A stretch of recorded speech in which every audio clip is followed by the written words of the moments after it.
2015 में बनी एक हॉलीवुड एडवेंचर मूवी एवरेस्ट की। 1953 में एडमंड हिलेरी और तेनजिंग नोर्गे नामक दो व्यक्ति एवरेस्ट की चोटी पर पहुंचने वाले पहले पर्वतारोही थे।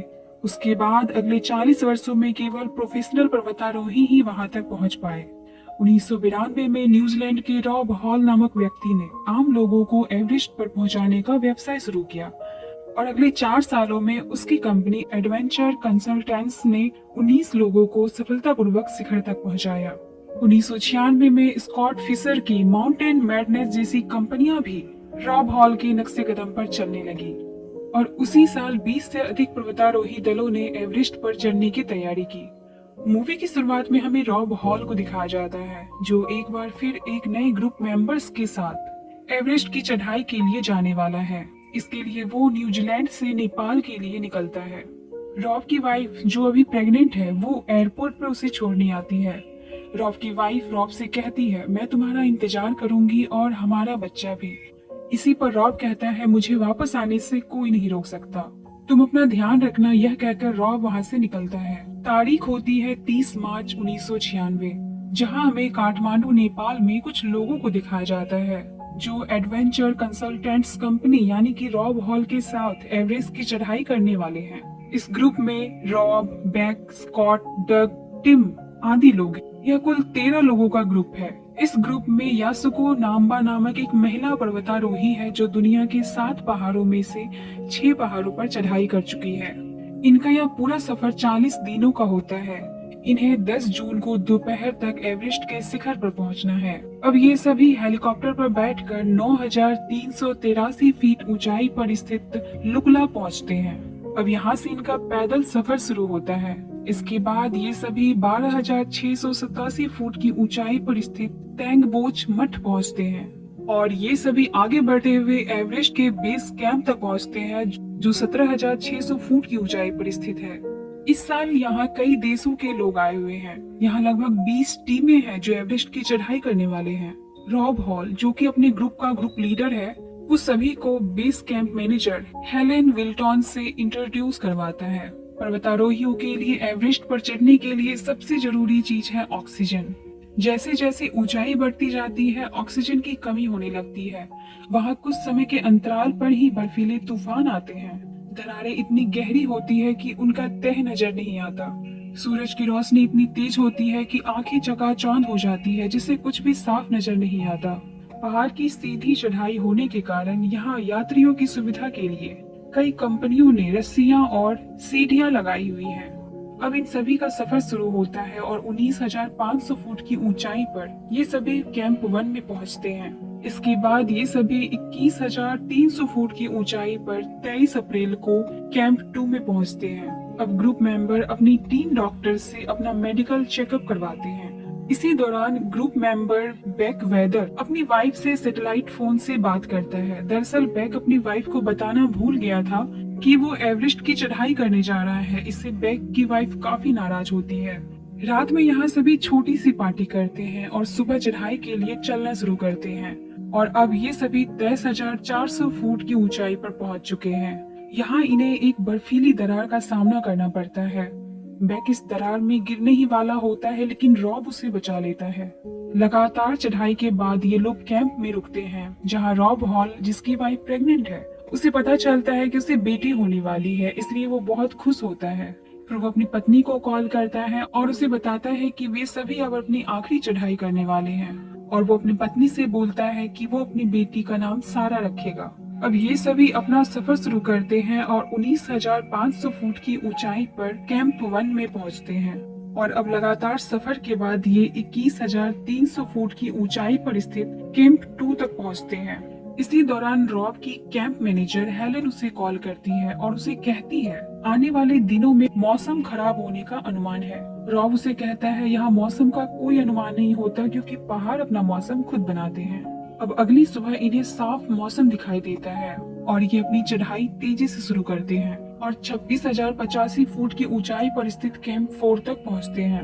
अब लगभग सभी टीम मेंबर्स की हालत थोड़ी खराब होने लगी है। अगली सुबह फिर मौसम साफ होने के कारण ये सभी अपनी चढ़ाई शुरू करते हैं और सुबह 4:30 पर ही सभी 27,600 फुट की ऊंचाई पर पहुंच जाते हैं। यहाँ ग्रुप मेंबर बेक की तबीयत खराब हो जाती है। रॉब की पूछने पर वो बताता है कि कुछ साल पहले उसकी आंखों का ऑपरेशन हुआ है, यही वजह है कि उसे कुछ साफ दिखाई नहीं दे रहा। रॉब बैक से नीचे जाने को कहता है, लेकिन बैक नीचे जाने से इनकार कर देता है। फिर रॉब कहता है, तुम कुछ देर यहाँ आराम करो और ठीक लगे तो ऊपर आना, वरना तुम्हारा सफर यहीं खत्म होगा। अब बर्फीली तूफानों के बीच ये सभी ऊपर चढ़ना शुरू करते हैं।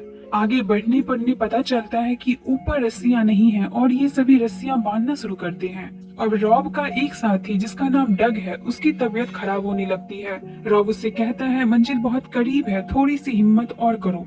आगे बढ़ने पर रॉब के 3 ग्रुप मेंबर वापस लौट जाते हैं, लेकिन रॉब और उनके बाकी साथी हार नहीं मानना चाहते और लगातार मौसम खराब होने के बावजूद भी आगे बढ़ते हैं। आखिरकार वो समय आ जाता है जब ये सभी ग्रुप मेंबर्स एवरेस्ट की चोटी तक पहुंच जाते हैं और अपनी खुशी का इजहार करते हैं।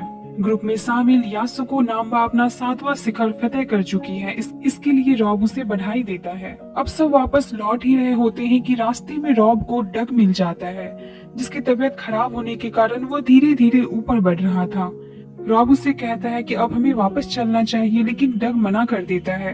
वो रॉब से कहता है, मैं फिर वापस नहीं आ पाऊंगा। अब रॉब अपने बाकी साथियों से कहता है, तुम लोग आगे बढ़ो, मैं आ रहा हूँ, और वो डग को लेकर शिखर की ओर फिर से जाता है। दोपहर के 4 बज रहे होते हैं और रॉब डग को शिखर तक ले जाता है। अब नीचे कैंप में पता चलता है कि मौसम अचानक खराब होने वाला है और जितने पर्वतारोही हैं उन्हें 2 बजे तक वापस आ जाना था, लेकिन वो अभी तक वहीं फंसे हुए हैं। अब रॉब डग को लेकर नीचे आने लगता है और रॉब के बाकी साथी जो उससे पहले नीचे उतर रहे थे, उसे रास्ते में बैक मिलता है, जिसकी आंखें खराब हो गई है और उसे कुछ दिखाई नहीं दे रहा। वे उसे लेकर नीचे उतरने लगते हैं। उधर रॉब डग को लेकर नीचे उतरने की कोशिश करता है। तभी उसे पता चलता है कि डग की ऑक्सीजन खत्म हो चुकी है और उसकी तबीयत भी लगातार खराब हो रही है। अब रॉब अपनी टीम से ऑक्सीजन की डिमांड करता है, लेकिन टीम मेंबर बताते हैं कि ऑक्सीजन नहीं है, ऑक्सीजन सप्लाई अभी खत्म हो चुकी है और मौसम खराब होने के कारण नीचे से ऑक्सीजन सप्लाई ऊपर तक अभी नहीं हो सकती। अब रॉब एक जगह डग को बिठाता है और उससे कहता है, तुम यहीं रुको, मैं तुम्हारे लिए ऑक्सीजन ढूंढ कर लाता हूँ। लेकिन जैसे ही रॉब आगे बढ़ता है, ठंड और तबीयत खराब होने के कारण डग को कुछ सुनाई नहीं देता और वो भी उसके पीछे पीछे जाने लगता है और वो लड़खड़ा के नीचे बर्फीली खाई में गिर जाता है और उसकी मौत हो जाती है। रॉब को ये बात पता नहीं होती और जब वो पीछे मुड़कर देखता है तो डग वहाँ नहीं होता और वो समझ जाता है कि अब डग नहीं रहा। उधर एक और ग्रुप मेंबर की मौत ठंड के कारण हो जाती है। मौसम अचानक बहुत खराब हो चुका है और इसी दौरान रॉब का एक साथी आधा भरा ऑक्सीजन का सिलेंडर लेकर आता है जो उसे नीचे मिलता है और वो दोनों वही मौसम के ठीक होने का इंतजार करते हैं। आगे बढ़ चुके लोग एक दुर्घटना का शिकार हो जाते हैं और उनमें से कुछ लोग वहां से आगे नहीं बढ़ पाते, लेकिन जो चल सकते थे वो उन्हें यह कहकर आगे बढ़ते हैं कि हम कैंप तक पहुंचकर तुम्हारे लिए सहायता भेजते हैं। वहाँ बैक भी होता है। नीचे कैंप में सभी परेशान होते हैं क्योंकि मौसम बहुत खराब है और ऊपर रॉब सहित कुल 13 लोग अभी भी फंसे हुए हैं और रॉब से बात भी नहीं हो पा रही है। दूसरी तरफ हमें दिखाया जाता है कि रॉब का साथी जो उसके लिए ऑक्सीजन लेकर आया था, वो अचानक उठता है और ठंड के कारण उसका दिमाग काम नहीं करता और वो कहता है, मुझे बहुत गर्मी लग रही है, और वो अपने सारे कपड़े खोलता है और इसी दौरान वो खाई में गिर जाता है, जिससे वहाँ उसकी मौत हो जाती है।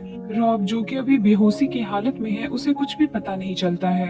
कैंप से एक आदमी नीचे फंसे लोगों को लेने आता है, लेकिन वहाँ उसे लगता है कि सिर्फ 2 लोग ही जिंदा बचे हैं और वो उसे लेकर जाने लगते हैं, लेकिन वहाँ बैक अभी भी जिंदा होता है जिसे वो नहीं देख पाता और बैक वहीं पर रह जाता है। कैंप में सभी बहुत परेशान होते हैं क्योंकि उनका कांटेक्ट रॉब से नहीं हो पा रहा है। तभी अचानक रॉब का कॉल आता है। वो कहता है, मैं हिल भी नहीं पा रहा हूँ, मेरे साथी मर चुके हैं और मुझे नीचे जाने के लिए मदद चाहिए, मुझे मदद भेजो। बेस कैंप से उसे बोला जाता है कि हम मदद भेज रहे हैं, लेकिन तुम भी कोशिश करते रहो, तुम धीरे धीरे नीचे आने की कोशिश करो। लेकिन रॉब हिम्मत हार चुका है। तभी कैंप मैनेजर हेलेन रॉब की बात उसकी वाइफ से कराती है, क्योंकि वो जानती है कि रॉब अपनी वाइफ से बात करेगा तो उससे उसे हिम्मत मिलेगी। रॉब की वाइफ रॉब से कहती है, तुम्हें चलते रहना होगा रॉब, ब्लड सर्कुलेशन होना बहुत जरूरी है। रॉब कहता है, मेरे पैर जम चुके हैं, मैं चल नहीं पा रहा हूँ, लेकिन उसकी वाइफ उसे आगे बढ़ने को कहती है। अब रॉब हिम्मत करके आगे बढ़ने की कोशिश मिस करता है।